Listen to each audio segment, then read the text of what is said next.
The Dobropollia offensive of Russian troops, which was loudly announced by Z propaganda, is rapidly turning into a failure. Units of the Ukrainian Armed Forces and the First Corps of the NGU Azov cleared the settlement of Pankovka, but, what is even more important, continue to move, creating an extremely dangerous situation for Russian units in this direction. Experts call the situation catastrophic for the Russian army. According to military expert Alexander Kovalenko, Ukrainian troops have successfully consolidated their positions in Pankovka and are fighting for Mayak and Novotoretske.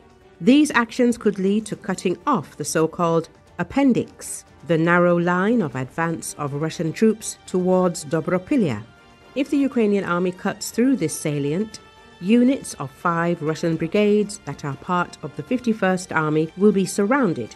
Among them are the 110th Motorized Rifle Brigade, the 39th Separate Brigade, as well as units of the 114th and 132nd Brigades. Kovalenko notes that in case of encirclement, the Russians will lose significant forces, which could disrupt the entire operation in the Pokrovsk direction.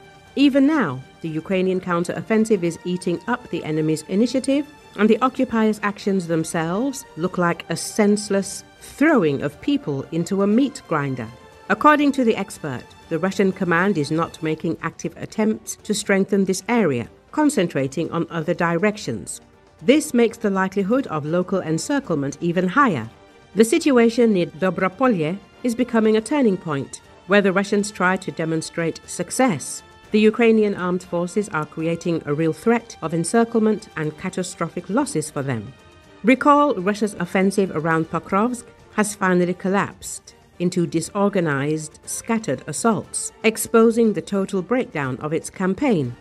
Seizing the moment, Ukrainian forces struck back with momentum, liberating another key town and turning the tide of the battle. The fighting around Pokrovsk has entered a new phase, where the intensity of Russian assaults on the flanks has clearly declined, and their once grand offensive has fractured into scattered, uncoordinated attacks.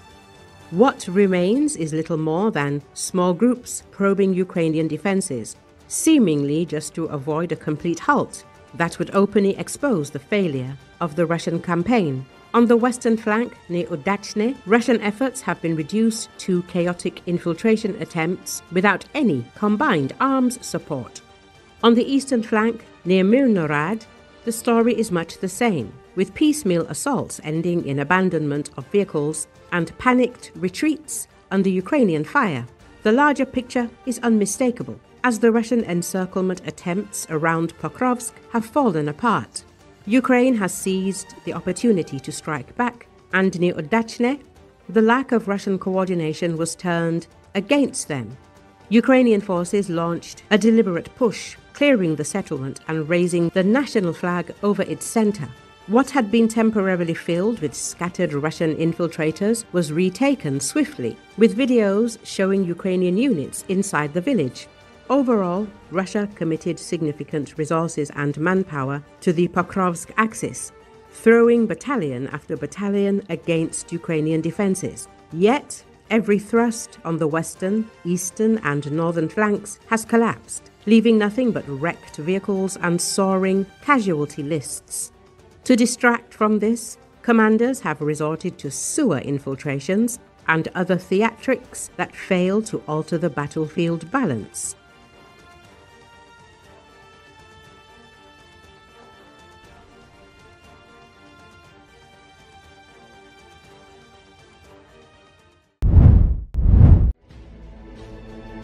Ukrainian fighters stopped a group of Russian soldiers who were trying to advance on motorcycles and prevented their next attack. Ukrainian fighters, who set up obstacles in the direction of the invaders' movement, caused the Russian soldiers to slow down. Seeing that it was impossible to move on motorcycles, the invaders tried to take positions in nearby buildings. However, they were destroyed by shells fired from drones. Another group of invaders, who were moving on motorcycles and buggies, was attacked by kamikaze drones. Although the Russian soldiers tried to shoot down the drones with small arms, they failed. As a result, they lost their equipment and several fellow soldiers.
Russian Z-War correspondent Yuri Kotenok gave a long, frank interview in which he admitted that Moscow's strategic objectives have not been fulfilled in 3.5 years of war, and they will not be fulfilled in the coming years. According to him, the Kremlin's announced attempts to demilitarize Ukraine, that is, to deprive it of its military power, have not brought the expected result. On the contrary, the Ukrainians have become stronger during the war. Kotenok said directly that at the current rate of advance, the capture of Donbass will take years. According to rough estimates, if we continue to advance at the same pace, breaking the enemy's defenses, then we will go on for years. For years. If we continue to advance at this pace, gnawing out tens and hundreds of meters a day with blood and sweat, it will take us a year to a year and a half to liberate the territory of the DPR alone. The Kremlin propagandist complained. He stressed that the key goals of aggression announced by Russian dictator Vladimir Putin in 2022 have failed.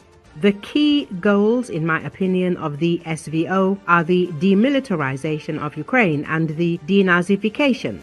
Let's see how close we are to this. 3 years have passed. In fact, if we speak seriously and frankly, we are at the beginning of a long journey.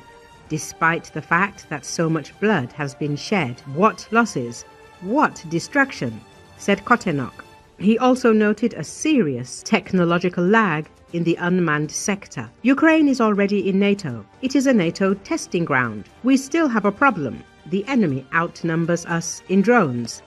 Earlier, at the beginning of the year, we had a ratio of 1:4. That is, for every one of our drones, there are 4 of the enemy. This is serious.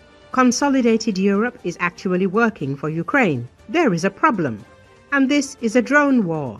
Drones have changed literally everything, said the Z-War correspondent. He complained that because of UAVs, Russian occupiers have a very difficult time on the front lines. Our fighters, who are carrying out a combat mission, are often cut off from the main forces because supply is impossible.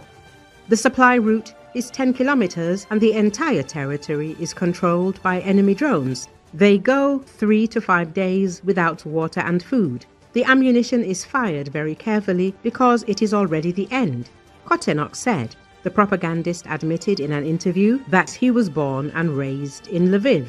He also spoke about the reaction of his relatives in Ukraine, saying that they curse him and say that his grandfather is turning over in his grave because of his support for aggression.